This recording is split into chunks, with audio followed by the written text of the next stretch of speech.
नमस्कार साथियों, unique politics पे आप सभी का स्वागत है। मैं उमेश झिलमिलिया। साथियों, बीएसपी को लेकर हम चर्चा करेंगे और चर्चा इस बात को लेकर करेंगे कि बीएसपी के प्रत्याशियों का जो टिकट काटा जाता है उसकी क्या वजह होती है और टिकट कटने के बाद प्रत्याशी क्या सोचते हैं, उनके मन में फिर क्या चलता है और आगे की प्लानिंग वो किस तरह से करते हैं। क्या बसपा का साथ देते हैं वो या बसपा को छोड़ देते हैं? जो मिशन के लोग होते हैं क्या वो मिशनरी रह जाते हैं या नहीं, इस पर हम चर्चा करेंगे। और ऐसे पदाधिकारी जिनकी वजह से बसपा को नुकसान हो रहा है, जनता जिन पे आरोप लगाती आई है कि उनकी वजह से बसपा को नुकसान हो रहा है, तो ऐसे पदाधिकारी उन पर भी हम चर्चा करेंगे। क्योंकि गाज़ियाबाद में आप सभी जानते हैं कि उपचुनाव में रवि गौतम जिनका टिकट फाइनल हुआ था, बाद में उनका टिकट काट दिया गया। वजह हम नहीं, ये रवि गौतम ही बता रहे हैं कि क्या वजह रही जिनकी वजह से टिकट काटा गया। इस पर हम थोड़ी सी चर्चा कर लेते हैं, विश्लेषण कर लेते हैं और ये चर्चा करेंगे कि इससे बीएसपी को नुकसान होगा या आने वाले समय में फ़ायदा होगा। गाज़ियाबाद में कितना नुकसान उनको हो सकता है। तो साथियों, सबसे पहले हम बात करते हैं कि रवि गौतम जिनका टिकट हुआ बसपा से और समाज सेवी कहे जाते हैं, जिस तरह से उन्होंने ये कही है बात कि उन पे मुकदमे हैं, इसी वजह से टिकट काट दिए गए, तो ये ज़्यादा बड़ी वजह नहीं है। लेकिन अगर बसपा की बात करें, अनुशासित पार्टी है, मायावती जिस तरह से सोचती हैं कि टिकट हमेशा ऐसे प्रत्याशी को मिले जिसका जो क्रिमिनल रिकॉर्ड है या किसी पर कोई आरोप ना हो, मुकदमे ना हो, ऐसे को टिकट मिलना चाहिए। यानी कि वो सबसे पहले ऐसे व्यक्ति को ढूंढती है, ऐसे प्रत्याशी को ढूंढती है, उसके बाद ऐसे प्रत्याशी जिन पे अगर मुकदमे छोटे मोटे भी हैं वो चल जाते हैं। तो रवि गौतम जी ने जो बात उठाई है कि मेरा टिकट बहन जी ने फाइनल किया था लेकिन काटा दबाव में, और दबाव ये था कि कुछ पदाधिकारी जिनका उन्होंने नाम भी लिया है, मुझे नाम लेने की ज़रूरत नहीं है, सारी वीडियो में उन्होंने साफ साफ नाम लिया है। उन्होंने कहा कि उन्होंने मुझसे पैसे का मुझ पर दबाव बनाया और मुझसे पैसा मांगा, इस वजह से मेरा टिकट कटा। और उन्होंने उल्टी सीधी चीज़ें बहन जी को जाकर बताई मेरे बारे में और तब जाकर मेरा टिकट कटा। तो ये आरोप हैं रवि गौतम की तरफ से बहुजन समाज पार्टी के पदाधिकारियों पर। और ये सवाल या ये आरोप कहें तो ये पहले से बीएसपी के पदाधिकारियों पर लगते रहे और ये कहा जाता कि बहन जी को गुमराह किया जाता है पदाधिकारियों द्वारा। जनता पसंद करती है मायावती जी को, बहन जी को, बसपा को, लेकिन जहां माहौल बीएसपी का होता है, जहां प्रत्याशी बीएसपी का जीत सकता है, वहां पर पदाधिकारी कहीं ना कहीं पैसे के लालच में आकर नुकसान कर रहे हैं बीएसपी का। इस तरह से जनता के बीच में एक मैसेज था जो 2024 और 2022 से पहले था, जिसका नुकसान भी बीएसपी को झेलना पड़ा और 2024 के चुनाव में उनको काफ़ी नुकसान हुआ। तो अब अगर किसी प्रत्याशी का टिकट कटा है, ये बात मैंने पहले भी देखी है कि नगर निगम के चुनाव, पार्षदों के भी चुनाव हुए, तो उसमें देखा गया कि जो प्रत्याशी बहुत पहले से तैयारी करते रहे और वो बीएसपी से जुड़ करके पार्षद बनने के लिए मेहनत कर रहे थे, उनको टिकट एंड टाइम पे नहीं दिया गया और उनकी जगह उन लोगों को टिकट दिया गया जिन्होंने पैसे की डिमांड ज़्यादा की। इस तरह के आरोप बसपा पर लगे और बसपा पे क्यों लगे? शायद पदाधिकारियों ने कहीं ना कहीं कोई गलती की है, क्योंकि ऊपर से ऐसे आदेश नहीं है। जब टिकट, हम रवि गौतम की बात करें, जब टिकट फाइनल हुआ था, इसका मतलब बहन जी ने वो टिकट फाइनल कर दिया था। उसके बाद क्या क्या चीज़ें हुई है और उसके बाद ये कहा गया कि मुकदमे उनके पास ऊपर ज़्यादा हैं, इसलिए उन्हें हटाया गया। तो ये पॉइंट वैलिड पॉइंट हो सकता है बसपा की तरफ से, मायावती जी की तरफ से, क्योंकि बहन जी ने साफ कहा कि हमने इसलिए टिकट काटा कि आपके ऊपर मुकदमे हैं और आपने बताया भी नहीं। चलिए वैलिड पॉइंट मान लेते हैं, लेकिन इसमें यहाँ कहीं ना कहीं एक गलती बसपा की तरफ से हम ये कह सकते हैं कि एक बार टिकट जब दिया जाए तो बड़े सोच समझकर जांच पड़ताल करके करना चाहिए। यहाँ मैं मानता हूँ कि बसपा ने कहीं ना कहीं चूक की है कि जब प्रत्याशी उतारा गया मैदान में, जब उसको टिकट दिया गया, उसका टिकट फाइनल किया गया, तो वो सारी की सारी चीज़ें तब क्यों नहीं उनसे पूछी गई या उनके बारे में जानकारी नहीं ली गई। विधायक का चुनाव इतना बड़ा चुनाव है, अगर किसी प्रत्याशी को, बसपा के प्रत्याशी को भी दे रहे हैं तो उसके बारे में पूरा छानबीन, सारी चीज़ें पहले ही पता कर लेनी चाहिए थी। तो यहाँ कहीं ना कहीं मिस्टेक बसपा की है। टिकट काटना मिस्टेक नहीं है, क्योंकि टिकट अगर कट जाएगा किसी वजह से, उसके बाद तो शायद जो प्रत्याशी होगा वो बसपा पे आरोप भी लगाएगा। अब वो कैसे भी आरोप हो सकते हैं भाई, ये आरोप टिकट कटने के बाद लगे हैं, उससे पहले तो नहीं लगे। इसका मतलब कोई प्रत्याशी जो चुनाव लड़ना चाह रहा था या टिकट मांग रहा था या जिसका टिकट फाइनल हो गया, अगर उसका टिकट कटता है तो वो आरोप बाद में जरूर लगाएगा।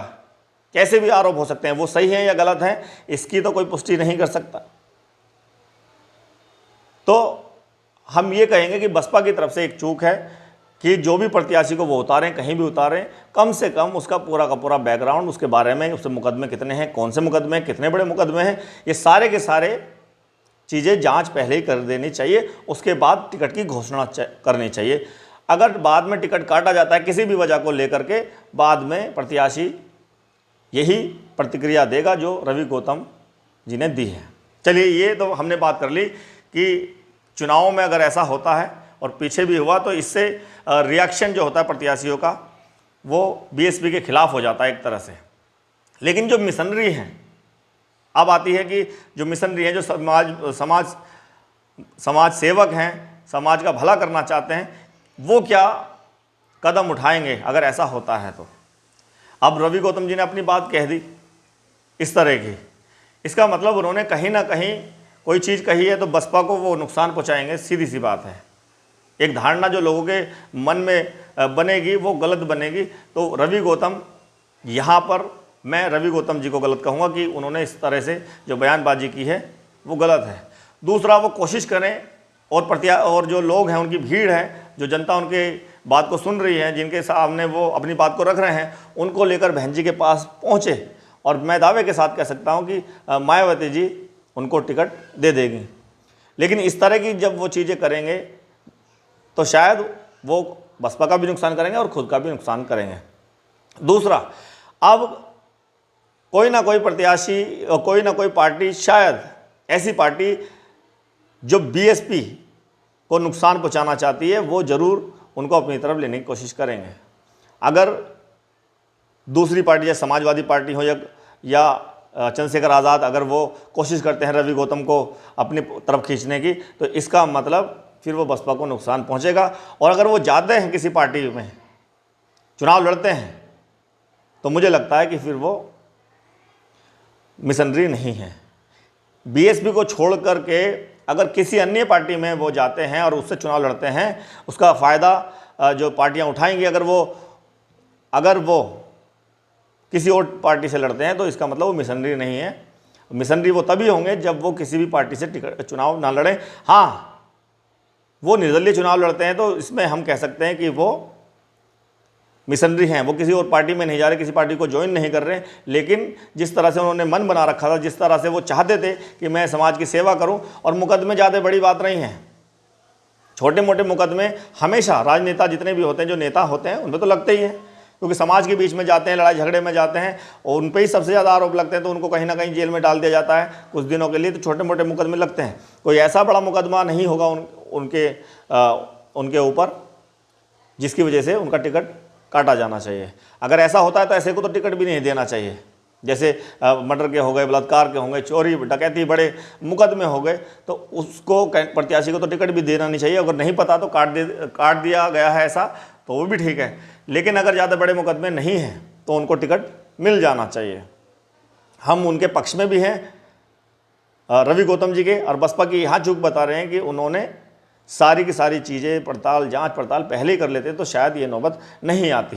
लेकिन जिस तरह से वो बोल रहे हैं बसपा के खिलाफ, उन्होंने एक तरह से अभियान सा चला दिया है पदाधिकारियों के खिलाफ। बहन जी के खिलाफ तो बोलना नहीं चाहेंगे, वो ना चाह रहे हैं, लेकिन पदाधिकारियों के खिलाफ बोलना तो बसपा पे ही आरोप लगाना, इस बात को जिस तरह से उनको रखना चाहिए वो शायद नहीं रख पा रहे हैं। चलिए, रवि गौतम जी के हम साथ हैं, हम चाहते हैं कि उनको टिकट मिले। अगर उनके पास उनके ऊपर इतने बड़े मुकदमे नहीं हैं कि बाद में उनको नुकसान पहुंचे, कहीं कहीं आप भी जानते हैं कि बसपा का टिकट भी या किसी भी पार्टी का टिकट भी मुकदमों की वजह से कैंसिल हो जाता है, तो वो स्थिति ना बने, इसलिए मायावती जी चाहती हैं कि किसी ऐसे प्रत्याशी को टिकट मिले जिस पे कोई मुकदमा ना हो।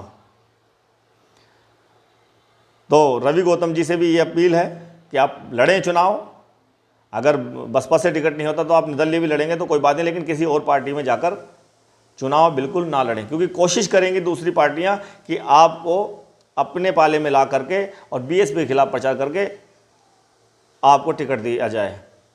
अगर आप निर्दलीय लड़ते हैं, ये बात है कि बसपा को नुकसान होगा, लेकिन उतना नहीं जितना जब होगा जब आप किसी और पार्टी से चुनाव लड़ेंगे। तो बसपा के मिशनरी आप अगर हैं तो बसपा से ही चुनाव लड़ें या निर्दलीय चुनाव लड़ें, लेकिन किसी और पार्टी में ना जाएं। आप जिस तरह की बात रख रहे हैं उस पर भी मायावती जी जरूर एक्शन लेंगी और अपने पदाधिकारियों को जरूर फटकारेंगी, इसकी जांच भी करेंगे कि किस तरह से हमसे चूक हुई है, और जो मैं बात कह रहा हूँ शायद उस पर कुछ ना कुछ संज्ञान जरूर बहन जी लेंगी। और वो अलर्ट भी हैं, सक्रिय हैं, नाराज़ हैं 2024 के चुनाव जो हुए थे उससे वैसे ही नाराज़ बहन जी चल रही हैं, और हरियाणा में एक माहौल बनाने की कोशिश की जा रही है। हरियाणा में आकाश आनंद जी और बहन जी मिलकर रैलियां कर रहे हैं, तो बसपा को उठाने के लिए बहन जी कुछ भी कर रहे हैं। तो इस तरह के आरोप, ये चीज़ें लगना पदाधिकारियों पे, कहीं ना कहीं मायावती जी उनकी एक बैठक करके उनको कुछ ना कुछ तो संदेश देंगी और कुछ ना कुछ फटकार जरूर लगाएंगी। बहुत बहुत धन्यवाद, नमस्कार।